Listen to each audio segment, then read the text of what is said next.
बंदी छोड़ सतगुरु रामपाल जी परमेश्वर जी की जय हो।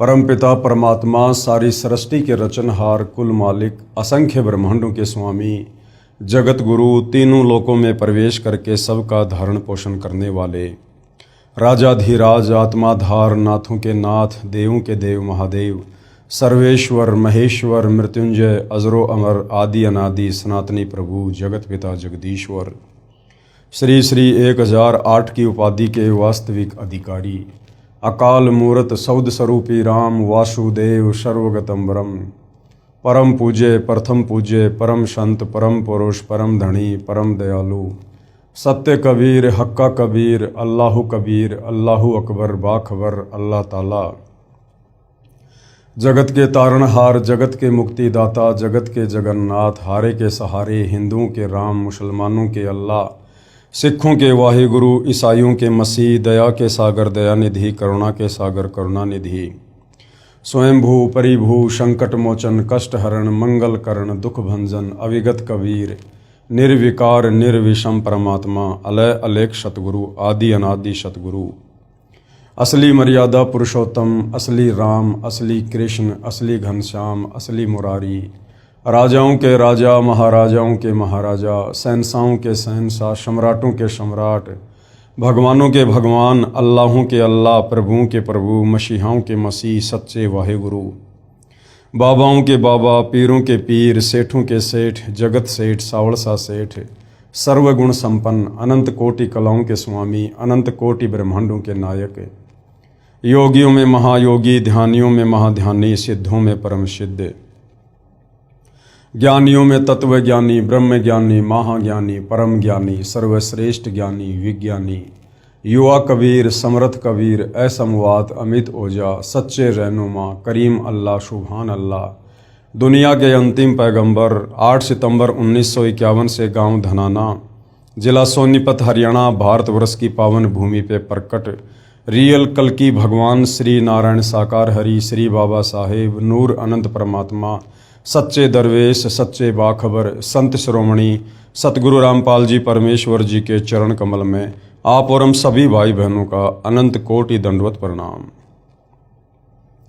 सत्साई भाई और बहनों, बहुत बड़ी दया, बहुत बड़ी मेहर पूज्य गुरुदेव भगवान की, परमेश्वर रामपाल जी की, जिनके शुभ आशीर्वाद से, विशेष आशीर्वाद से आप और हम विश्व की सभी परमात्मा चाहने वाली आत्माओं को अध्यात्म के विषय में, भक्ति मार्ग के विषय में उनके द्वारा लिखित पवित्र पुस्तक ज्ञान गंगा के माध्यम से गूढ़ जानकारियां प्राप्त हो रही हैं।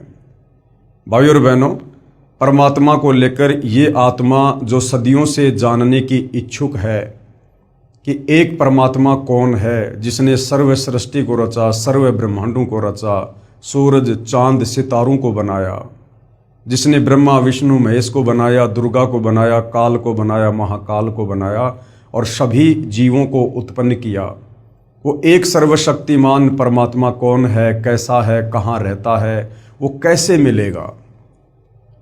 भाई और बहनों, अब कहीं जाकर इस जटिल सवाल का जवाब हमें परम पूज्य परमेश्वर सतगुरु रामपाल जी के कर कमल से लिखित पवित्र पुस्तकों व उनके मुख कमल से जो सत्संग बोले गए हैं उनके माध्यम से जानकारियां प्राप्त हुई हैं। क्योंकि अपने द्वारा रची गई सृष्टि की यथार्थ जानकारी वो कबीर परमात्मा स्वयं ही पृथ्वी पर संत रूप में प्रकट होकर देता है। तो भाई और बहनों, ये पवित्र पुस्तक ज्ञान गंगा कोई सामान्य पुस्तक नहीं है। ये सर्व धर्मों के पवित्र धर्मशास्त्रों के ज्ञान से प्रमाणित है। इस पवित्र पुस्तक के तत्व ज्ञान में सुई की नोक रखने जितनी कमी निकालने में कोई सक्षम नहीं है। इस पुस्तक को पढ़ने के बाद ही हमें असल में आत्मज्ञान और परमात्म ज्ञान होगा। इस पुस्तक को पढ़ने के बाद ही हम सृष्टि रचना की यथार्थ जानकारी से परिचित हो पाएंगे। इस पुस्तक को पढ़ने के बाद ही हमारा भक्ति करने का मन करेगा। क्योंकि जब तक हमें जानकारी नहीं होगी कि हम जीव हैं, चाहे कोई प्रधानमंत्री है, चाहे राष्ट्रपति है, चाहे ब्रह्मा विष्णु महेश है, हम सब जीव कैटेगरी में हैं। और हम सभी 184 योनियों में, गधे कुत्ते सूअर की योनियों में ना जाने कितनी बार चक्कर काट चुके हैं, करोड़ों अरबों बार। और हम यहां काल के 21 ब्रह्मांडों में उसकी जेल में फंसे हुए हैं। ये तमाम जानकारियां भाई और बहनों, जब तक हम पवित्र पुस्तक ज्ञान गंगा को नहीं पढ़ेंगे, और ज्ञान गंगा पुस्तक में पेज नंबर 22 से लेकर 74 तक जो सृष्टि रचना है, जब तक उसको विस्तार से नहीं पढ़ेंगे और समझेंगे, हम कभी भी इस काल के कुचक्कर से, षड्यंत्र से बाहर नहीं निकल सकते, हम मुक्त नहीं हो सकते। तो भाई और बहनों, बहुत सारी जानकारी हमें इस पवित्र पुस्तक से प्राप्त हुई है। साथ में हमें यह भी पता चला कि पवित्र गीता जी क्या कह रही है, पवित्र वेद अध्यात्म को लेकर क्या कह रहे हैं। ये पत्थर पूजा, देव पूजा, ये दुनिया भर की पाखंड पूजा, ये कितनी जायज़ है, कितनी नाजायज़ है। ब्रह्मा विष्णु महेश तक की पूजा के लिए पवित्र ग्रंथ गीता जी मना करता है। फिर भी हम ब्रह्मा विष्णु महेश तक ही सीमित रह चुके हैं, क्योंकि हमारे नादान धर्म गुरु तत्व ज्ञान के अभाव में हमें ब्रह्मा विष्णु महेश से ऊपर कोई परमात्मा बता ही नहीं पाए। तो भाई और बहनों, अब हमें विस्तार से अध्यात्म के विषय में जानने को मिलेगा जब हम इस पवित्र पुस्तक ज्ञान गंगा को पढ़ेंगे और सतगुरु रामपाल जी के मुख कमल से बोले गए सत्संगों को सुनेंगे। तो भाई और बहनों, फिलहाल हमारा टॉपिक चल रहा है, ये तीर्थ कैसे बने, ये धाम कैसे बने, जहाँ पर दुनिया तत्व ज्ञान के अभाव में अपनी आत्मा के कल्याण के लिए, पूजा पाठ के लिए जाती रहती है, और मिलना जुलना वहाँ पर कुछ भी नहीं है। तो पिछले वीडियो नंबर 29 में हमने पवित्र पुस्तक ज्ञान गंगा से पढ़ा कि वैष्णो देवी धाम कैसे बना, अमरनाथ धाम कैसे बना, और आज इसी श्रृंखला में हमारा 30वें नंबर का वीडियो है। इस वीडियो में आज हम पूज्य गुरुदेव भगवान सतगुरु रामपाल जी के आशीर्वाद से जानेंगे कि उड़ीसा के पुरी में जो जगन्नाथ मंदिर है, जो विशेषकर हिंदुओं की श्रद्धा का केंद्र है, इस जगन्नाथ मंदिर की स्थापना कैसे हुई थी, किसके द्वारा हुई थी, और जगन्नाथ मंदिर में शास्त्र अनुकूल साधना है या नहीं है, या वहाँ जाने से केवल हमारे घुटने ही टूटते हैं। तो तमाम जानकारी आज हम पूज्य गुरुदेव भगवान के आशीर्वाद से पवित्र पुस्तक ज्ञान गंगा से प्राप्त करेंगे। तो भाई और बहनों, ये है पवित्र पुस्तक ज्ञान गंगा, और आज का हमारा जो टॉपिक है वो है पुरी, जो कि उड़ीसा में है। पुरी में श्री जगन्नाथ जी का मंदिर अर्थात धाम कैसे बना। देखो, जब तक हमें किसी धाम के विषय में, किसी तीर्थ के विषय में, किसी मंदिर के विषय में जानकारी नहीं होगी, तो भला फिर वहां जाने से हमें फायदा क्या। हमारी रुचि बनेगी नहीं, हम तो केवल भेड़ चाल में चले जाएंगे, भेड़ चाल में आ जाएंगे। तो हमें हकीकत से परिचित होना चाहिए सर्वप्रथम, उसके बाद हमने भक्ति मार्ग को चुनना चाहिए। उड़ीसा प्रांत में एक इंद्रदमन नाम का राजा था। वह भगवान श्री कृष्ण जी का अनन्य भगत था। अनन्य का मतलब होता है कि श्री कृष्ण जी के अलावा वो इष्ट रूप में अन्य किसी भी देवी देवता की पूजा नहीं करता था। ना श्री शंकर जी की करता था, ना श्री ब्रह्मा जी की करता था। वो केवल विष्णु जी अर्थात श्री कृष्ण जी का ही भगत था। एक रात्रि को श्री कृष्ण जी ने राजा को स्वप्न में दर्शन देकर कहा कि जगन्नाथ नाम से मेरा एक मंदिर बनवा दे। श्री कृष्ण जी ने यह भी कहा कि इस मंदिर में मूर्ति पूजा नहीं करनी है, केवल एक संत छोड़ना है जो दर्शकों को पवित्र गीता अनुसार ज्ञान प्रचार करे। समुद्र तट पर वह स्थान भी दिखाया जहां मंदिर बनाना था। अब भाइयों और बहनों, जब हम अध्यात्म की गहराई में जाएंगे, और अध्यात्म की गहराई में सतगुरु रामपाल जी के सत्संग सुने बिना हम लाख जन्म भी नहीं जा सकते, तब हमें वास्तव में पता चलेगा कि राजा इंद्रदमन को स्वप्न में श्री कृष्ण जी ने नहीं बल्कि कबीर परमेश्वर जी ने दर्शन दिए थे। क्योंकि भाइयों और बहनों, ये जगन्नाथ का मंदिर कबीर परमेश्वर जी ने बनवाना ही बनवाना था, क्योंकि ये काफी वर्षों पहले की बात है। और चारों युगों में कबीर परमात्मा जो मोक्ष का प्राइम टाइम सेट करते हैं वो ये वर्तमान कलयुग की बिचली पीढ़ी वाले समय को करते हैं। तो इस समय तक परमेश्वर ने क्या करना था? आत्माओं को धार्मिकता से जोड़ के रखना था, आत्माओं को भक्ति भाव में बना के रखना था। उसके लिए परमेश्वर जी ने ये जगन्नाथ का मंदिर बनवाया था। सुबह उठकर राजा इंद्रदमन ने अपनी पत्नी को बताया कि आज रात्रि को भगवान श्री कृष्ण जी दिखाई दिए और मंदिर बनवाने के लिए कहा है। रानी ने कहा, शुभ कार्य में देरी क्या, सारी संपत्ति उन्हीं की दी हुई है, उन्हीं को समर्पित करने में क्या सोचना है। राजा ने उस स्थान पर मंदिर बनवा दिया जो श्री कृष्ण जी ने स्वप्न में समुद्र के किनारे पर दिखाया था। मंदिर बनने के बाद समुद्री तूफान उठा, मंदिर को तोड़ दिया, निशान भी नहीं बचा कि यहाँ मंदिर था। ऐसे राजा ने 5 बार मंदिर बनवाया और 5 बार समुद्र ने मंदिर को तोड़ दिया, यानी वो मंदिर नहीं बनने दिया। राजा ने निराश होकर मंदिर न बनवाने का निर्णय ले लिया। ये सोचा कि ना जाने समुद्र मेरे से कौन से जन्म का प्रतिशोध ले रहा है। खजाना खाली हो गया, मंदिर बना नहीं। कुछ समय बाद पूर्ण परमेश्वर कबीर देव ज्योति निरंजन यानी काल को दिए वचन अनुसार राजा इंद्रदमन के पास आए तथा राजा से कहा कि आप मंदिर बनवाओ। भाई और बहनों, ये सारा भेद हमें सृष्टि रचना को समझने के बाद ही पता चलेगा। जब हम सृष्टि रचना पढ़ेंगे तो हमें पता चलेगा कि प्रथम बार जब कबीर परमेश्वर जी अपने पुत्र जोगजीत के रूप में इस काल के 21 ब्रह्मांड में आए और सर्वप्रथम कबीर परमेश्वर की और ज्योति निरंजन यानी काल की वार्ता सबसे ऊपर 21वें ब्रह्मांड में तपतशिला पर हुई, तो इस ज्योति निरंजन अर्थात काल में कबीर परमेश्वर से कुछ वचन लिए थे कि उसके बाद आप जी नीचे मेरे लोक में जाना, जिनमें एक वचन ये भी था, काल ने कहा था कि द्वापर में मेरा पुत्र जाएगा श्री कृष्ण रूप में और उसके बाद वो एक जगन्नाथ नाम का मंदिर बनवाना चाहेगा, लेकिन वो मंदिर समुद्र बनने नहीं देगा। समुद्र अपना बदला लेगा, अपना प्रतिशोध लेगा, क्योंकि जब वो त्रेता युग में राम रूप में गया था उस समय उसने समुद्र को अग्नि बाण दिखाकर डराया था, धमकाया था, लताड़ा था। तो समुद्र उस बात का बदला लेगा और वो जो है उस मंदिर को नहीं बनने देगा। तो हे भगवान, आप दया करना, आप समर्थ हैं, आप उस जगन्नाथ के मंदिर को बनवाना।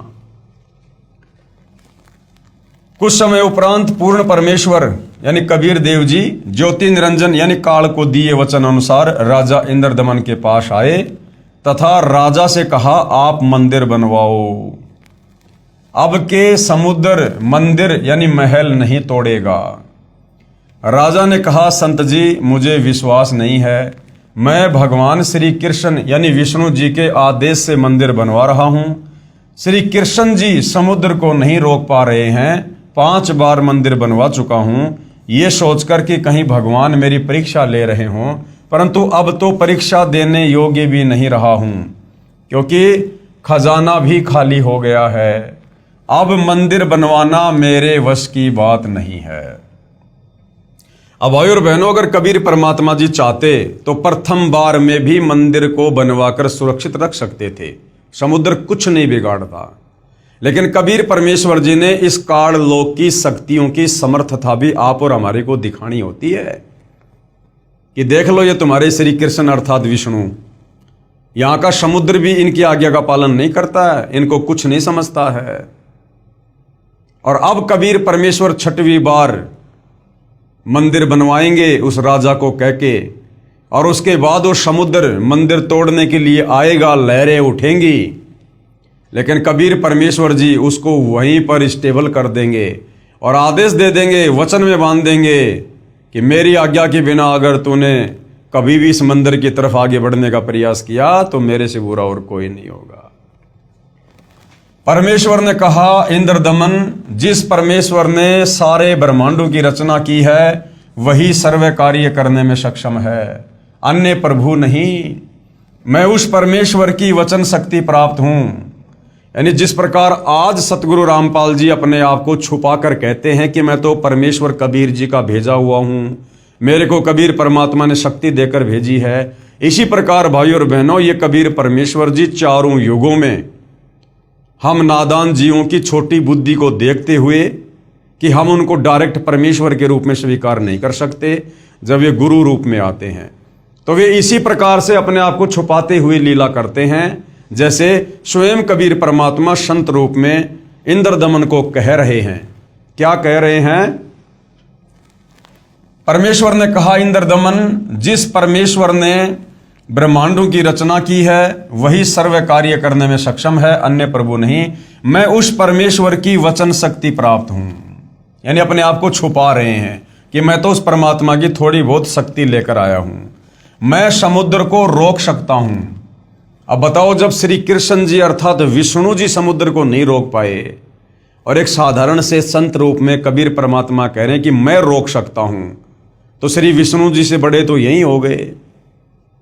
और काल ने क्या कहा था कि भगवान आप वो मंदिर बनवाना, यानी उस काल के बस की बात भी नहीं थी समुद्र को रोकना।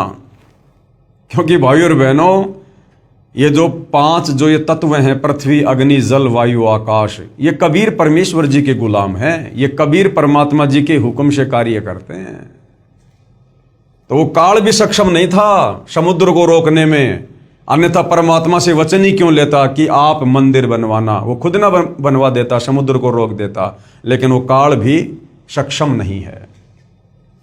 मैं समुद्र को रोक सकता हूं, अपने आप को छुपाते हुए सत्य कह रहे थे।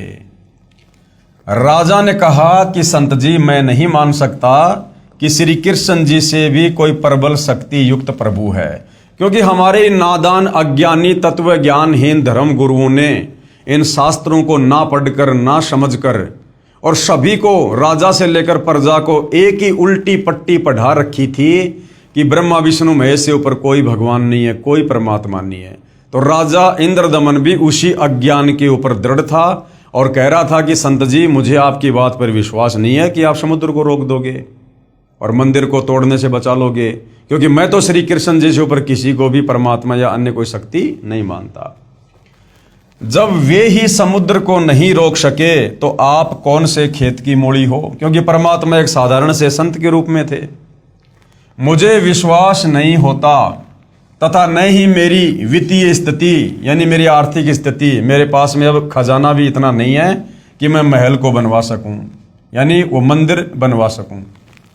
संत रूप में आए कबीर देव, कबीर परमेश्वर ने कहा, आज भी तो संत रूप में आए हुए हैं, सतगुरु रामपाल जी के रूप में आए हुए हैं। राजन, यदि मंदिर बनवाने का मन बने तो मेरे पास आ जाना, मैं फला फला जगह पर रहता हूं। अब के समुद्र मंदिर को नहीं तोड़ेगा, ये कहकर प्रभु चले गए। अब राजा इंद्रदमन को भाई और बहनों फिर भी विश्वास नहीं होना था, क्योंकि वो पूरी तरह से टूट चुका था 5 बार मंदिर बनवाकर। अब कबीर परमात्मा जी स्वयं ही राजा इंद्रदमन को रात्रि में श्री कृष्ण जी के रूप में दर्शन देते हैं और कहते हैं कि इंद्रदमन, वो जो संत आया था ना भाई, उसकी शक्ति का कोई वारन पार नहीं है, और भाई तू उसके पास चला जा और अब की बार मंदिर बनवा। उस संत की शक्ति से अब की बार समुद्र मंदिर को नहीं तोड़ेगा। स्वप्न में श्री कृष्ण जी नहीं, स्वयं कबीर परमात्मा जी ही श्री कृष्ण जी का रूप बनाकर इंद्रदमन को ये सारी बातें कहते हैं। अगर परमात्मा स्वयं कह देते संत रूप में, तो जब आमने सामने कह रहे थे परमात्मा संत रूप में कि भाई अब की बार मंदिर बनवा दे, नहीं टूटेगा, जब राजा इंद्रदमन उस समय विश्वास नहीं कर रहा था, तो स्वप्न में भला कैसे विश्वास करता। इसलिए कबीर परमात्मा जी ने श्री कृष्ण जी का रूप बनाकर राजा इंद्रदमन को स्वप्न में दर्शन देने पड़े। उसी रात्रि में भगवान श्री कृष्ण जी ने फिर राजा इंद्रदमन को दर्शन दिए। भगवान श्री कृष्ण ने नहीं, क्योंकि यह तत्व ज्ञान है भाई और बहनों। ये दर्शन कबीर परमात्मा ने श्री कृष्ण जी का रूप बनाकर दिए तथा कहा, इंद्रदमन एक बार फिर महल बनवा दे, जो तेरे पास संत आया था उससे संपर्क करके सहायता की याचना कर ले। वह ऐसा वैसा संत नहीं है, उसकी भक्ति शक्ति का कोई वार पार नहीं है, अथाह शक्ति है उसके पास में। राजा इंद्रदमन नींद से जागा, शौपन का पूरा हाल अपनी रानी को बताया। रानी ने कहा कि प्रभु कह रहे हैं तो आप मत चूको, प्रभु का महल यानी मंदिर फिर बनवा दो। रानी की सद्भावना युक्त वाणी सुनकर राजा ने कहा, अब तो कोष यानी खजाना भी खाली हो चुका है, यदि मंदिर नहीं बनवाऊंगा तो प्रभु अप्रसन्न हो जाएंगे, मैं तो धर्म संकट में फंस गया हूं। रानी ने कहा, मेरे पास गहने रखे हैं, उनसे आसानी से मंदिर बन जाएगा, आप ये गहने लो तथा प्रभु के आदेश का पालन करो। ये कहते हुए रानी ने सारे गहने जो घर रखे थे तथा जो पहन रखे थे निकाल कर प्रभु के निमित्त अपने पति के चरणों में समर्पित कर दिए।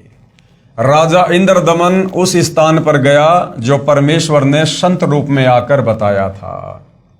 कबीर प्रभु अर्थात अपरिचित संत को खोजकर समुद्र को रोकने की प्रार्थना की। प्रभु कबीर जी यानी कबीर देव जी ने कहा कि जिस तरफ से समुद्र उठकर आता है वहां समुद्र के किनारे एक चौरा यानी चबूतरा बनवा दे, जिस पर बैठकर मैं प्रभु की भक्ति करूंगा तथा समुद्र को रोकूंगा। यानी परमात्मा एक लीला कर रहे थे, खुल्लम खुल्ला चमत्कार नहीं किया, एक भगत बनकर भगवान से अरदास करके इस प्रकार की उन्होंने लीला की। राजा ने एक बड़े पत्थर को कारीगरों से चबूतरा जैसा बनवाया। परमेश्वर कबीर उस पर बैठ गए। छठी बार मंदिर बनना शुरू हुआ। उसी समय एक नाथ परंपरा के सिद्ध महात्मा आ गए, यानी गोरखनाथ जी आ गए। नाथ जी ने राजा से कहा, राजा बहुत अच्छा मंदिर बनवा रहे हो, इसमें मूर्ति भी स्थापित करनी चाहिए। जबकि शौपन में श्री कृष्ण रूप में परमात्मा जी ने मना कर दिया था कि केवल मंदिर बनवाना है, वहां पर मूर्ति पूजा नहीं होनी चाहिए, और वहां एक संत छोड़ देना जो केवल गीता जी के अनुसार लोगों को ज्ञान दे। लेकिन वो काल प्रेरणा से गोरखनाथ जी आ गए और गोरखनाथ ने कहा कि राजन मंदिर तो बहुत अच्छा बनवा रहे हो, अब इसमें तो मूर्ति भी होनी चाहिए, क्योंकि सारे के सारे ये पाखंड पूजा करने वाले हैं, तत्व ज्ञान है नहीं, चाहे गोरखनाथ हो चाहे मच्छंद्रनाथ हो। मूर्ति बिना मंदिर कैसा? अरे वो सारा का सारा मंदिर भी तो पत्थर का ही बना हुआ है, फिर और पत्थर की मूर्ति क्या लगानी भाई उसमें? ये मेरा आदेश है। राजा इंद्रदमन ने हाथ जोड़कर कहा, नाथ जी, प्रभु श्री कृष्ण जी ने मुझे शौपन में दर्शन देकर मंदिर बनाने का आदेश दिया तथा कहा था कि इस महल में न तो मूर्ति रखनी है और न ही पाखंड पूजा करनी है। राजा की बात सुनकर नाथ ने कहा, शौपन भी कोई सत होता है क्या? मेरे आदेश का पालन कीजिए तथा चंदन की लकड़ी की मूर्ति अवश्य स्थापित कीजिए। ये कहकर नाथ जी बिना जलपान ग्रहण किए उठ गए। राजा ने डर के मारे चंदन की लकड़ी मंगवाई तथा कारीगर को मूर्ति बनाने का आदेश दे दिया। एक मूर्ति श्री कृष्ण जी की स्थापित करने का आदेश श्री नाथ जी का था। फिर अन्य गुरुओं संतों ने राजा को राय दी कि अकेले प्रभु कैसे रहेंगे, वे तो श्री बलराम को सदा अपने साथ रखते थे। एक ने कहा, बहन सुभद्रा तो भगवान श्री कृष्ण जी की लाडली बहन थी, वो कैसे अपने भाई के बिना रह सकती है? गुड्डा गुड्डी वाला खेल। 3 मूर्तियां बनवाने का निर्णय लिया गया। 3 कारीगर नियुक्त किए। मूर्तियां तैयार होते ही टुकड़े टुकड़े हो गई। ऐसे 3 बार मूर्तियां खंड हो गई। राजा बहुत चिंतित हुआ, सोचा मेरे भाग्य में ये यश व पुण्य कर्म नहीं है। मंदिर बनता है वो टूट जाता है, अब मूर्तियां टूट रही हैं। नाथ जी रुष्ट होकर गए हैं। यदि कहूंगा कि मूर्तियां टूट जाती हैं तो सोचेगा कि राजा बहाना बना रहा है, कहीं मुझे श्राप ना दे दे। चिंताग्रस्त राजा न तो आहार कर रहा है और न रात्रि भर निंद्रा आई। सुबह बेचैन अवस्था में राजा दरबार में गया। उसी समय पूर्ण परमात्मा कबीर देव कबीर प्रभु एक 80 साल के कारीगर का रूप बनाकर, एक बूढ़े कारीगर का रूप बनाकर और राज दरबार में उपस्थित हो गए। कमर पर एक थैला लटकाए हुए था जिसमें आरी बाहर स्पष्ट दिखाई दे रही थी, मानो बिना बताए कारीगर का परिचय दे रही थी, तथा अन्य बसोला व बर्मा आदि थैले में भरे थे। कारीगर वेश में प्रभु ने राजा से कहा, मैंने सुना है कि प्रभु के मंदिर के लिए मूर्तियां पूर्ण नहीं हो रही हैं। मैं 80 वर्ष का वृद्ध हो चुका हूं तथा 60 वर्ष का अनुभव है। चंदन की लकड़ी की मूर्ति प्रत्येक कारीगर नहीं बना सकता। यदि आपकी आज्ञा हो तो सेवक उपस्थित है। राजा ने कहा, कारीगर आप मेरे लिए भगवान ही कारीगर बनकर आए लगते हो। मैं बहुत चिंतित था, सोच ही रहा था कि कोई अनुभवी कारीगर मिले तो समस्या का समाधान बने। आप शीघ्र मूर्तियां बना दो। व्रत कारीगर रूप में आए कबीर देव। कबीर प्रभु ने कहा, राजन मुझे एक कमरा दे दो जिसमें बैठकर प्रभु की मूर्ति तैयार करूंगा। मैं अंदर से दरवाजा बंद करके स्वच्छता से मूर्ति बनाऊंगा और ये मूर्तियां जब तैयार हो जाएंगी तब दरवाजा खुलेगा। यदि बीच में किसी ने खोल दिया तो जितनी मूर्तियां बनेंगी उतनी ही रह जाएंगी। राजा ने कहा, जैसा आप उचित समझो वैसा करो। 12 दिन मूर्तियां बनाते हो गए तो नाथ जी आ गए। नाथ जी ने राजा से पूछा, इंद्रदमन मूर्तियां बनाई क्या? राजा ने करबद्ध होकर कहा कि आपकी आज्ञा का पूर्ण पालन किया गया है महात्मा जी, परंतु मेरा दुर्भाग्य है कि मूर्तियां बन नहीं रही हैं। आदि बनते ही टुकड़े टुकड़े हो जाती हैं। नौकरों से मूर्तियों के टुकड़े मंगवाकर नाथ जी को विश्वास दिलाने के लिए दिखाए। नाथ जी ने कहा कि मूर्ति अवश्य बनवानी है, अब बनवाओ, मैं देखता हूं कैसे मूर्ति टूटती है। राजा ने कहा, नाथ जी प्रयत्न किया जा रहा है। प्रभु का भेजा एक अनुभवी 80 वर्षीय कारीगर बंद कमरे में मूर्ति बना रहा है।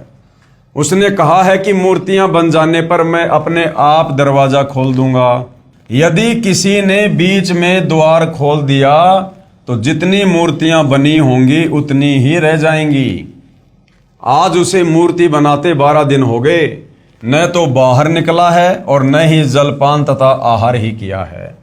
नाथ जी ने कहा कि मूर्तियां देखनी चाहिए, कैसी बना रहा है, बनने के बाद क्या देखना, ठीक नहीं बनी होंगी तो ठीक बनवाएंगे। ये कहकर नाथ जी राजा इंद्रदमन को साथ लेकर उस कमरे के सामने गए जहां मूर्ति बनाई जा रही थी तथा आवाज लगाई, कारीगर द्वार खोलो। कई बार कहा परंतु द्वार नहीं खुला तथा जो खटखट की आवाज आ रही थी वह भी बंद हो गई। नाथ जी ने कहा कि 80 वर्षीय वृद्ध बता रहे हो, 12 दिन खाना पीना भी नहीं किया है, अब आवाज भी बंद है, कहीं मर ना गया हो।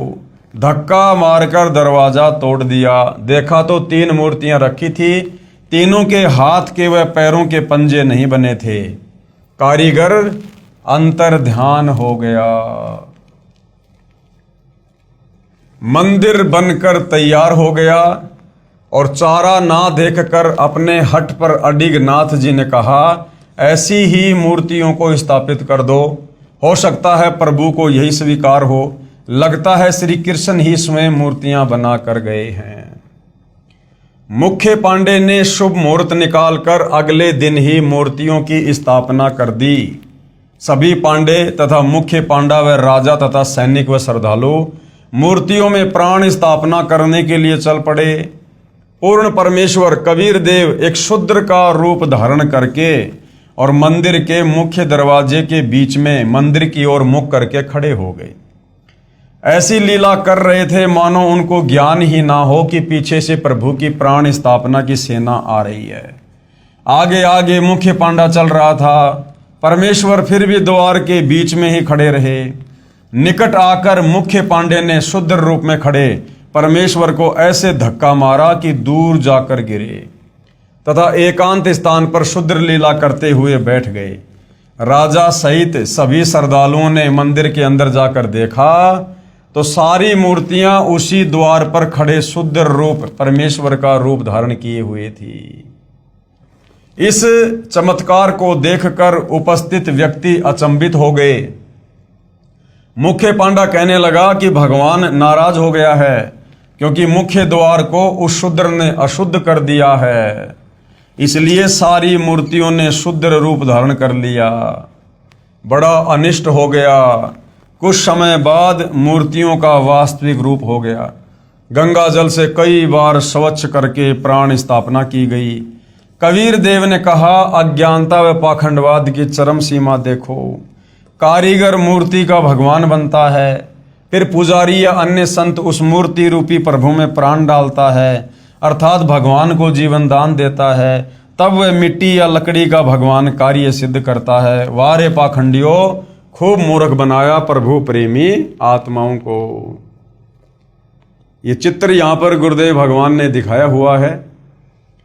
पीछे की तरफ ये मंदिर बना हुआ है, और जैसे ही मंदिर बनकर तैयार हुआ, समुद्र अपना प्रतिशोध लेने के लिए उस त्रेता युग की घटना के कारण और अपनी लहरों को बिल्कुल 40-50 फुट ऊंचा उठाकर समुद्र को नष्ट करने के लिए आया, तो वहाँ पर कबीर परमात्मा जी संत रूप में बैठे हुए थे, और उन्होंने समुद्र देव को आदेश दिया कि भैया अब इस मंदिर को हाथ मत लगाना, अगर तुझे बदला लेना है तो जो द्वारिका है श्री कृष्ण जी की, उसको नष्ट कर दे जाकर।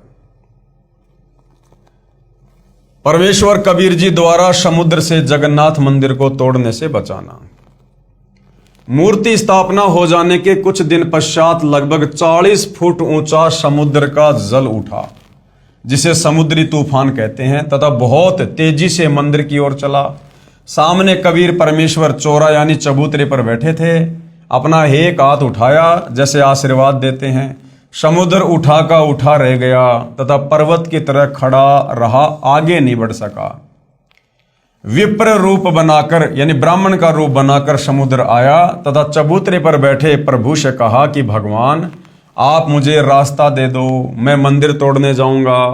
प्रभु ने कहा कि यह मंदिर नहीं है।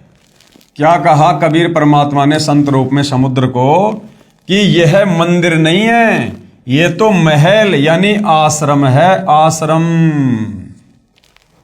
भाई और बहनों, जगन्नाथ का मंदिर कोई सामान्य मंदिर नहीं है। यह कोई श्री कृष्ण जी के द्वारा बनवाया गया मंदिर नहीं है। यह कबीर परमात्मा ने स्वयं ही इंद्रदमन को स्वप्न में दर्शन देकर मंदिर बनवाया है, और आने वाले समय में स्वयं कबीर परमेश्वर जो वर्तमान में सतगुरु रामपाल जी के नाम से धरती पर प्रकट हैं, उस आश्रम में जाकर विराजमान होंगे, सत्संग करेंगे, लोगों को उपदेश करेंगे। इसमें विद्वान पुरुष रहा करेगा, इसमें विद्वान पुरुष रहा करेगा। अब कबीर परमात्मा के अलावा कौन विद्वान पुरुष है? असल में यदि कोई विद्वान है धरती पर तो वर्तमान में सतगुरु रामपाल जी हैं। विद्वान का मतलब ये नहीं जो पढ़ा लिखा हो, 2-4 भाषाओं का ज्ञाता हो, नहीं।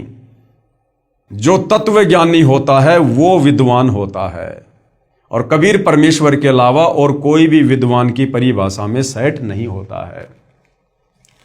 इसमें विद्वान पुरुष रहा करेगा तथा पवित्र गीता जी का ज्ञान दिया करेगा। अब जब से जगन्नाथ का मंदिर बना है भाई और बहनों, तब से लेकर आज मई 2026 तक तो उस जगन्नाथ के मंदिर में कोई भी विद्वान पुरुष नहीं बैठा है, और ना ही गीता जी के अनुसार आज तक किसी ने वहां पर कोई उपदेश दिया है। तो कबीर परमात्मा जी ने कहा था उस समय कि इसमें विद्वान पुरुष रहा करेगा तथा पवित्र गीता जी का ज्ञान दिया करेगा। तो आने वाले समय में सतगुरु रामपाल जी उस जगन्नाथ के मंदिर में विराजमान होंगे, और परमेश्वर वहीं से अपनी आगे की लीलाओं को अंजाम देंगे। आपका इसको नष्ट करना शोभा नहीं देता। समुद्र ने कहा मैं इसे अवश्य तोड़ूंगा। प्रभु ने कहा कि जाओ, कौन रोकता है? समुद्र ने कहा कि मैं विवश हो गया हूं, आपकी शक्ति अपार है, मुझे रास्ता दे दो प्रभु। परमेश्वर कबीर साहिब जी ने पूछा कि आप ऐसा क्यों कर रहे हो? तो विप्र रूप में उपस्थित समुद्र ने कहा कि जब यह श्री कृष्ण जी त्रेता युग में श्री रामचंद्र रूप में आया था, तब इसने मुझे अग्नि बाण दिखाकर बुरा भला कहकर अपमानित करके रास्ता मांगा था। मैं वह प्रतिशोध यानी बदला लेने जा रहा हूं। अब यहां भाई और बहनों सब में ऐसे राग द्वेष भरा है कूट कूट के। अब तो त्रेता युग की घटना का बदला वो समुद्र देव और जगन्नाथ के मंदिर को तोड़कर लेना चाह रहा है। आम इंसान में तो छोड़ो, इन देवी देवताओं में भी राग द्वेष ईर्ष्या ज्यों की त्यों भरी पड़ी है। अब बताओ, इन देवी देवताओं की भक्ति करके पूजा करके इनको फॉलो करके इनके मंदिर मस्जिद बनवा बनवा के क्या हम कभी इस प्रकार के विकारों से रहित हो सकते हैं? कभी नहीं हो सकते। परमेश्वर कबीर जी ने कहा कि प्रतिशोध तो आप पहले ही ले चुके हो, आपने द्वारिका को डुबो रखा है। समुद्र ने कहा कि अभी पूरी नहीं डुबा पाया हूं, आधी रहती है। वह भी कोई प्रबल शक्ति युक्त संत सामने आ गया था, यानी कबीर परमात्मा ही वहां पर सामने आ गए थे, जिस कारण से द्वारिका को भी समुद्र नहीं डुबो पाया था, जिस कारण से मैं द्वारिका को पूर्ण रूपेण नहीं समा पाया। अब भी कोशिश करता हूं तो उधर नहीं जा पा रहा हूं, उधर से मुझे बांध रखा है। तब परमेश्वर कबीर यानी कबीर देव ने कहा, वहां भी मैं ही पहुंचा था, मैंने ही वह अवशेष बचाया था। अब जा, शेष बची द्वारिका को भी निगल ले, परंतु उस यादगार को छोड़ देना जहां श्री कृष्ण जी के शरीर का अंतिम संस्कार किया गया था, ताकि वो ऐतिहासिक घटना नष्ट ना हो जाए। आने वाले समय में लोग कहीं फिर इस बात पर विश्वास ना करें कि यहां पर श्री कृष्ण जी का अंतिम संस्कार हुआ होगा। श्री कृष्ण जी के अंतिम संस्कार स्थल पर बहुत बड़ा मंदिर बना दिया गया है। ये यादगार यानी ये प्रमाण बना रहेगा कि वास्तव में श्री कृष्ण जी की मृत्यु हुई थी तथा पंच भौतिक शरीर छोड़कर गए थे। अन्यथा लोग कह देते कि श्री कृष्ण जी तो सशरीर गए थे, वो अपना शरीर छोड़ के नहीं गए थे। इस प्रकार का पाखंड इन लोगों के द्वारा शुरू करवा दिया जाता। नहीं तो आने वाले समय में कहेंगे कि श्री कृष्ण जी की तो मृत्यु नहीं हुई थी, आज्ञा प्राप्त करके शेष द्वारिका को भी समुद्र ने डुबो लिया। परमेश्वर कबीर जी यानी कबीर देव ने कहा, अब आप आगे से कभी भी इस जगन्नाथ मंदिर को तोड़ने का प्रयत्न नहीं करना तथा इस महल से दूर चला जा। ऐसी आज्ञा प्रभु की मानकर और प्रणाम करके मंदिर से दूर लगभग 1.5 किलोमीटर हट गया। ऐसे श्री जगन्नाथ जी का मंदिर अर्थात धाम स्थापित हुआ। अब भाई और बहनों, ये है रियल घटना, ये है सत्यनारायण कथा, जिसमें झूठ का लेश मात्र भी समावेश नहीं है। इस प्रकार से उड़ीसा के पुरी में श्री जगन्नाथ मंदिर का निर्माण हुआ था कबीर परमेश्वर जी के आशीर्वाद से, ना कि श्री कृष्ण जी की शक्ति से। श्री जगन्नाथ के मंदिर में छुआछात शुरू से ही नहीं है। कैसे? कुछ दिन पश्चात जिस पांडे ने प्रभु कबीर जी को शुद्ध रूप में धक्का मारा था, उसको कुष्ठ रोग हो गया, पूरे शरीर पर कोढ़ हो गया। सभी औषधि करने पर भी स्वस्थ नहीं हुआ। कुष्ठ रोग का कष्ट अधिक से अधिक बढ़ता ही चला गया। सर्व उपासनाएं भी की, श्री जगन्नाथ जी से रो रो कर संकट निर्वाण के लिए प्रार्थना की, परंतु सर्व निष्फल रही।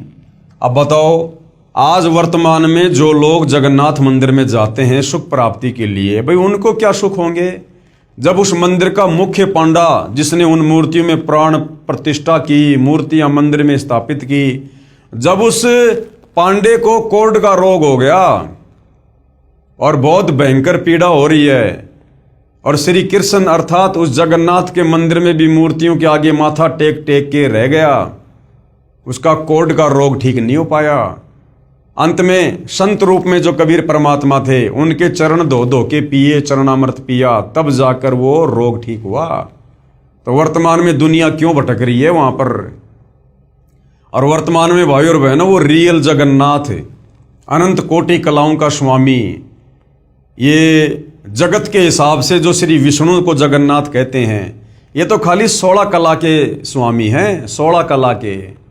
और कबीर परमात्मा जो रियल जगन्नाथ है, पूरे जगत के नाथ हैं, ये अनंत कोटि कलाओं के स्वामी हैं।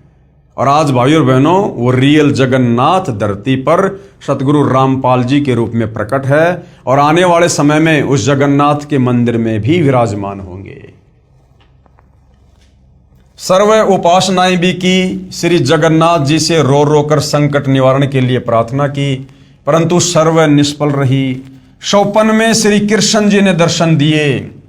अब श्री कृष्ण जी का उनकी मृत्यु होने के बाद इस लोक से कोई लेना देना नहीं है, उन्हें तो पता भी नहीं है। वो तो अपना जिस योनि में या जिस पद पर हैं वहीं अपनी मस्ती में मस्त हैं। उसी कबीर परमात्मा जी ने उस पांडे को 56 में दर्शन दिए, क्योंकि परमात्मा ने जगन्नाथ के मंदिर से छुआछात को समाप्त करवाना था। 56 में श्री कृष्ण जी ने दर्शन दिए, यानी कबीर परमात्मा ने श्री कृष्ण जी के रूप में उस पांडे को दर्शन दिए तथा कहा, पांडे उस संत के चरण धोकर चरणा अमृत पान कर, जिसको तूने मंदिर के मुख्य द्वार पर धक्का मारा था, तब उसके आशीर्वाद से तेरा कुष्ठ रोग ठीक हो सकता है। यदि उसने तुझे हृदय से क्षमा किया तो, अन्यथा नहीं। अगर तुझे हृदय से क्षमा करेगा तो तेरा रोग ठीक होगा, अन्यथा चाहे वो कितना आशीर्वाद दे दे तेरा रोग ठीक नहीं होगा। अब भाई और बहनों, आप और हम भगत भाई बहनों ने भी बहुत बड़ी शिक्षा लेनी है। देखो, हम सदियों बाद में इस तत्व ज्ञान को सुन रहे हैं और धीरे धीरे हमारे जहन में यह ज्ञान उतरेगा।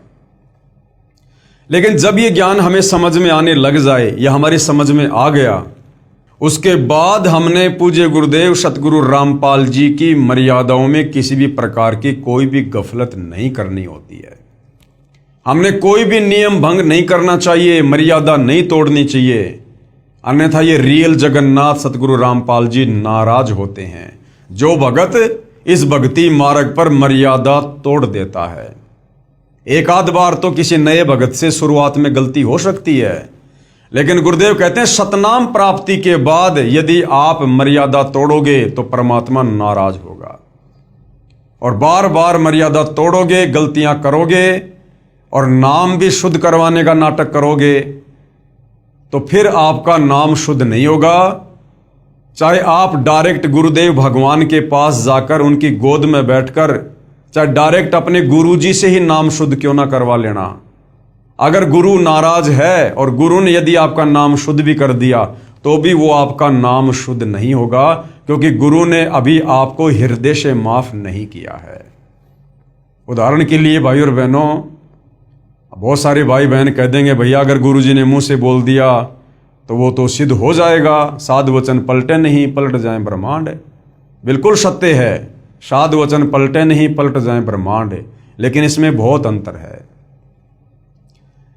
आज से 650 साल पहले जब कबीर परमात्मा जी आए और हिंदुस्तान के बादशाह सिकंदर लोदी का जो धार्मिक गुरु शेख तकी था, उसकी लड़की जो मर चुकी थी वो कब्र में दबाई जा चुकी थी। 10-12 दिन बाद शेख तकी के कहने पर उस लड़की को कब्र से बाहर निकलवाया गया और शेख तकी ने कहा कि कबीर यदि तू अल्लाह है तो मेरी इस लड़की को जिंदा करके दिखा, मैं तेरे चरणों में स्वयं को समर्पित कर दूंगा। तो भाई और बहनों, कबीर परमात्मा जी ने क्या कहा था, हे शेख तकी की लड़की जिंदा हो जा, लेकिन वो लड़की जिंदा नहीं हुई। दोबारा फिर कहा कि हे शेख तकी की लड़की जिंदा हो जा, वो लड़की जिंदा नहीं हुई। फिर तीसरी बार कहा कि हे शेख तकी की लड़की, यानी हे जीवात्मा, तू जहां भी कहीं है कबीर हुक्म से इस शरीर में प्रवेश कर। उसी समय लड़की जिंदा हो गई। तो भाई और बहनों, पहले 2 बार भी तो लड़की को जिंदा होने का आदेश उसी कबीर भगवान ने दिया था, लेकिन लड़की जिंदा नहीं हुई। उस समय परमात्मा का वचन काम क्यों नहीं किया? क्योंकि ये परमेश्वर की अपनी इच्छा, अपनी मर्जी पर है कि उनका कौन सा आशीर्वाद काम करेगा और कौन सा आशीर्वाद काम नहीं करेगा। तो इसी प्रकार जो भगत भाई बहन भक्ति मार्ग पर बार बार गलतियां करते हैं, मर्यादा तोड़ते हैं और वो सोचें कि हमने तो गुरुजी से नाम शुद्ध करवा लिया। यदि आपके गुरुजी ने हृदय से नाम शुद्ध नहीं किया तो गुरु के द्वारा शुद्ध किया गया नाम भी कोई काम नहीं करेगा। तो इस प्रकार से मर्यादा तोड़ने से भगत ने बचना चाहिए, अपने गुरुजी को नाराज करने से बचना चाहिए। यदि उसने तुझे हृदय से समा किया तो, अन्यथा नहीं। मरता क्या नहीं करता। वह मुख्य पांडा सवेरे उठा, कई सहयोगी पांडवों को साथ लेकर उस स्थान पर गया जहां पर प्रभु कबीर शुद्ध रूप में विराजमान थे। ज्यों ही पांडा प्रभु के निकट आया तो परमेश्वर उठकर चल पड़े। लीला कर रहे थे परमात्मा, तथा कहा, हे पांडा, मैं तो अछूत हूं, मेरे से दूर रहना, कहीं आप अपवित्र ना हो जाओ। पांडा निकट पहुंचा, परमेश्वर और आगे चल पड़े। तब पांडा फूट फूट कर रोने लगा तथा कहा, परवरदिगार, मेरा दोष क्षमा कर दो। तब दयालु प्रभु रुक गए। पांडे ने आदर के साथ एक स्वच्छ वस्त्र जमीन पर बिछाकर प्रभु को बैठने की प्रार्थना की। प्रभु उस वस्त्र पर बैठ गए। तब उस पांडे ने स्वयं चरण धोए तथा चरणामृत को पात्र में वापस डाल लिया। प्रभु कबीर जी ने कहा, पांडे, 40 दिन तक इसे पीना भी तथा स्नान करने वाले जल में कुछ डालकर स्नान करते रहना। 40वें दिन तेरा कुष्ठ रोग समाप्त होगा। तथा कहा कि भविष्य में भी इस जगन्नाथ जी के मंदिर में किसी ने छुआछात किया तो उसको भी दंड मिलेगा। इस प्रकार से जगन्नाथ के मंदिर में जो ये छुआछात की परंपरा नहीं है, ये कबीर परमेश्वर जी के आशीर्वाद से संभव हुआ। कबीर परमेश्वर जी के आशीर्वाद से सभी उपस्थित व्यक्तियों ने वचन किए कि आज के बाद इस पवित्र स्थान पर कोई छुआछात नहीं की जाएगी। अब गुरुदेव कहते हैं, विचार करो, हिंदुस्तान का एक ही मंदिर ऐसा है जिसमें शुरू से ही छुआछात नहीं रही है, और बाकी सभी मंदिरों में ये छुआछात, इस प्रकार का भेदभाव आपको देखने को मिलेगा। तो ये जो मंदिर था जगन्नाथ का, ये अगर यहाँ की शक्तियों के द्वारा बनाया गया होता, ब्रह्मा विष्णु महेश के द्वारा या काल के द्वारा, तो इसमें भी अवश्य छुआछात होती, भेदभाव होता। लेकिन ये जगन्नाथ का मंदिर तो रियल सृष्टि के जगन्नाथ कबीर परमेश्वर अर्थात सतगुरु रामपाल जी ने ही बनवाया था, और आगे चलकर स्वयं सतगुरु रामपाल जी उस जगन्नाथ के मंदिर में ही विराजमान होंगे। मुझदास को भी, यानी गुरुदेव भगवान कह रहे हैं कि मुझदास को भी उस स्थान को देखने का अवसर प्राप्त हुआ, जबकि गुरुदेव भगवान ने तो बनवाया ही था, लेकिन अपने आप को वर्तमान में छुपाकर लीला करते हुए कह रहे हैं कि मुझदास को भी उस स्थान को, यानी उस जगन्नाथ मंदिर को देखने का अवसर प्राप्त हुआ। कई सेवकों के साथ उस स्थल को देखने के लिए गया था कि कुछ प्रमाण प्राप्त करूं। वहां पर सर्व प्रमाण आज भी साक्षी मिले। जिस पत्थर यानी चौरा पर बैठकर कबीर परमेश्वर जी ने मंदिर को बचाने के लिए समुद्र को रोका था, वो आज भी विद्यमान है। उसके ऊपर एक यादगार रूप में गुम्बज बना रखा है। वहां पर बहुत पुरातन महंत यानी रखवाड़ा परंपरा से एक आश्रम भी विद्यमान है। वहां पर लगभग 70 वर्षीय वृद्ध महंत जी से उपरोक्त मंदिर की समुद्र से रक्षा की जानकारी चाहिए, तो उसने भी यही बताया तथा कहा कि मेरे पूर्वज कई पीढ़ी से यहाँ पर महंत यानी रखवाले रहे हैं। यहाँ पर ही श्री धर्मदास साहिब व उनकी पत्नी भगतमती आमनी देवी ने शरीर छोड़ा था। दोनों की समाधियां भी साथ साथ ही बनी दिखाई। फिर हम श्री जगन्नाथ जी के मंदिर में गए। वहां पर मूर्ति पूजा आज भी नहीं है, परंतु प्रदर्शनी अवश्य लगा रखी है। जो 3 मूर्तियां भगवान श्री कृष्ण जी तथा श्री बलराम जी व बहन सुभद्रा जी की मंदिर के अंदर स्थापित हैं, उनके दोनों हाथों के पंजे नहीं हैं, दोनों हाथ टुंडे हैं। उन मूर्तियों की भी पूजा नहीं होती, केवल दर्शनार्थ रखी हैं। वहां पर एक गाइड पांडे से पूछा कि सुना है कि ये मंदिर 5 बार समुद्र ने तोड़ा था, फिर इसको दोबारा से बनवाया गया था। समुद्र ने क्यों तोड़ा, फिर किसने समुद्र को रोका? तो पांडे ने कहा, इतना तो मुझे पता नहीं, ये सर्व कृपया जगन्नाथ जी की है, यानी श्री कृष्ण जी की है। उन्होंने ही समुद्र को रोका था।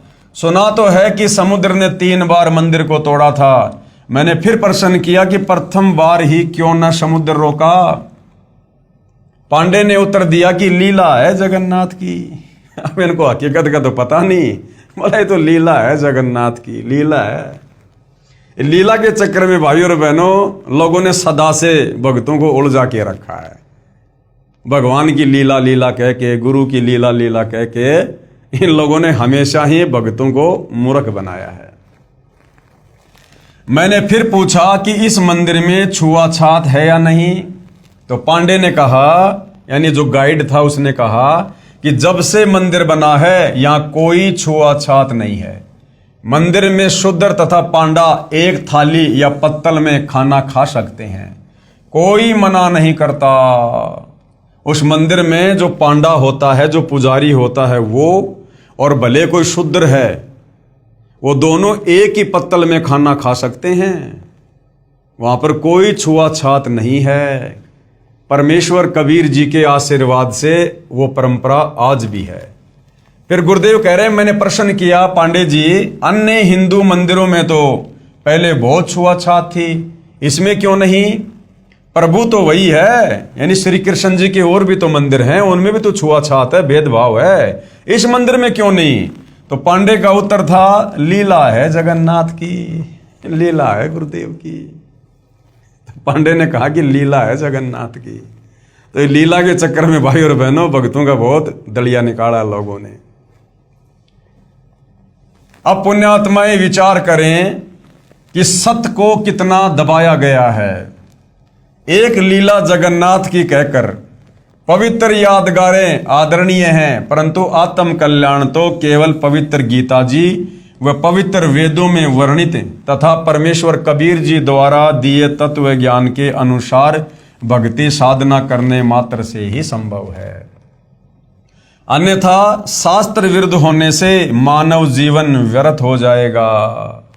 इसका प्रमाण गीता अध्याय 16 मंत्र 23 और 24 है कि अर्जुन, शास्त्र विधि को त्याग कर जो मनमाना आचरण करते हैं उनकी ना परम गति होती है, ना उनको सिद्धि होती है और ना उनका कोई कार्य सिद्ध होता है। श्री जगन्नाथ के मंदिर में प्रभु के आदेश अनुसार पवित्र गीता जी के ज्ञान की महिमा का गुणगान होना ही श्रेयकर है। अब क्या कह रहे हैं गुरुदेव? गुरुदेव कह रहे हैं कि उस जगन्नाथ के मंदिर में, जैसा कि भगवान ने कहा था कि यहां पर मूर्ति पूजा नहीं होनी चाहिए, यहां पर एक संत रहेगा, विद्वान पुरुष रहेगा और वो गीता जी के अनुसार लोगों को ज्ञान देगा। तो अब गुरुदेव क्या कह रहे हैं? श्री जगन्नाथ के मंदिर में प्रभु यानी भगवान के आदेश अनुसार, क्योंकि श्री कृष्ण जी के रूप में वो आदेश किसने दिया? इंद्रदमन को कबीर परमात्मा ने। तो मंदिर में प्रभु के आदेश अनुसार पवित्र गीता जी के ज्ञान की महिमा का गुणगान होना ही श्रेयकर है। तो भाई और बहनों, गीता जी की महिमा का वर्णन तो उस मंदिर में बैठकर वो करेगा जिसको वास्तव में गीता जी का ज्ञान प्राप्त होगा, जो गीता जी के ज्ञान को जानता होगा, जो तत्व ज्ञानी होगा। और यहां तो किसी शंकराचार्य को भी गीता जी का यथार्थ ज्ञान, यथार्थ सार का पता नहीं है। तो आने वाले समय में सतगुरु रामपाल जी ही जगन्नाथ के मंदिर में विराजमान होकर अपनी आगे की लीला करेंगे। तथा जैसा श्रीमद् भगवत गीता जी में भक्ति विधि है, उसी प्रकार साधना करने मात्र से ही आत्म कल्याण संभव है। अन्यथा जगन्नाथ जी के दर्शन मात्र या खिचड़ी प्रसाद खाने मात्र से कोई लाभ नहीं, क्योंकि ये क्रिया श्री गीता जी में वर्णित न होने से शास्त्र विरुद्ध हुई, जो अध्याय 16 मंत्र 23 व 24 में प्रमाण है। तो भाई और बहनों, इस कथा से हमें बहुत ही गहरी शिक्षा मिलती है कि वास्तव में जो रियल जगन्नाथ है, और भविष्य मालिका के अनुसार भी आने वाले समय में प्रभु जगन्नाथ उस मंदिर में विराजमान होंगे। तो भाई श्री कृष्ण जी या फिर विष्णु जी की तो कोई उम्मीद ना करे कि वो विष्णु या कृष्ण जी दोबारा से आकर और जगन्नाथ के मंदिर में विराजमान होंगे। तो इस कलयुग में जो रियल जगन्नाथ हैं, और वैसे जो सारी सृष्टि के जगन्नाथ हैं, सर्व सृष्टि को रचने वाले, वो है कबीर परमेश्वर, कबीर देव। और आज वो कबीर परमात्मा सतगुरु रामपाल जी के नाम से धरती पर प्रकट हैं। और आने वाले समय में यही रियल जगन्नाथ सतगुरु रामपाल जी इस जगन्नाथ के मंदिर में स्वयं विराजमान होंगे और अपनी आगे की लीला कबीर परमेश्वर इसी मंदिर में बैठकर करेंगे। ये दास पहले भी कई बार गुरुदेव के सत्संगों के आधार से और उनके द्वारा लिखित पुस्तकों के आधार से आप भाई बहनों को बता चुका है। तो भाई और बहनों, आज पवित्र पुस्तक ज्ञान गंगा के ऊपर इस वीडियो में हम केवल इतनी चर्चा करेंगे। कल हम फिर सेवा में हाजिर होंगे। अगला हमारा जो टॉपिक होगा वो होगी स्वर्ग की परिभाषा। वास्तव में स्वर्ग क्या है? हर आदमी तत्व ज्ञान के अभाव में मरने के बाद में स्वर्ग जाना चाहता है। चाहे किसी ने भक्ति की हो ना की हो, सारी जिंदगी उल्टे कर्म की हो, उसके मरने के बाद में उसकी फोटो बनवा कर नीचे लिख दिया जाता है फला फला दिन स्वर्गवास हुआ। भले वो नरक में गया लेकिन पीछे से घर वालों ने लिखवा दिया स्वर्गवास। तो ये स्वर्ग वास्तव में है क्या? लोगों की स्वर्ग जाने की इच्छा क्यों बनती है? क्योंकि हमारे को केवल स्वर्ग ही बताया गया कि स्वर्ग से ऊपर, बैकुंठ से ऊपर और कुछ नहीं है। अंतिम उपलब्धि भक्ति की केवल स्वर्ग है, बैकुंठ है। अब वास्तव में भाई और बहनों, स्वर्ग तो एक जेल है, जेल। और स्वर्ग यानी भक्ति के आनंद के लिए जहां पर साधक जाकर बैठता है मरने के बाद, तो स्वर्ग तो बहुत ही निम्न कैटेगरी है, बहुत ही छोटी कैटेगरी है, नीचे स्तर की कैटेगरी है। इससे ऊपर तो 21 ब्रह्मांड में भी बहुत सारे सुखमय स्थान हैं। और जो रियल स्वर्ग है, रियल बैकुंठ है, वो तो तत्व ज्ञान से अब पता चलता है, वो तो सतलोक है, सचखंड है। तो वर्तमान में तत्व ज्ञान के अभाव से सदियों से जो भाई बहन ये नहीं समझ पाए कि वास्तव में स्वर्ग क्या है। स्वर्ग कोई परमानेंट जगह थोड़ी है कि एक बार मरने के बाद में स्वर्ग चले गए तो हमेशा स्वर्ग में रहेंगे। तो स्वर्ग को तो गुरुदेव ने केवल एक रेस्टोरेंट बताया, एक होटल बताया कि जब तक आपके द्वारा मनुष्य जन्म में की गई भक्ति कमाई आप उस स्वर्ग रूपी होटल में जमा करवाएंगे, और जब तक आपकी वो दान पुण्य की, नाम जाप की भक्ति रूपी कमाई उस स्वर्ग में जमा रहेगी, तब तक आप जी वहां पर मौज मस्ती कर लो। उसके बाद फिर आपको नरक में, लक 84 योनि में उन जन्म मरण के चक्कर में काल डाल देता है। तो अगले टॉपिक पर भाई और बहनों हम यही चर्चा करेंगे कि वास्तव में स्वर्ग क्या है। तो आज की वीडियो में केवल इतना ही। पूज्य गुरुदेव भगवान हम सबको आज्ञा दें, आशीर्वाद दें, सद्बुद्धि दें, हमारा मार्गदर्शन करें, हमें भ्रमने भटकने से बचाएं। बंदी छोड़ सतगुरु रामपाल जी परमेश्वर जी की जय हो।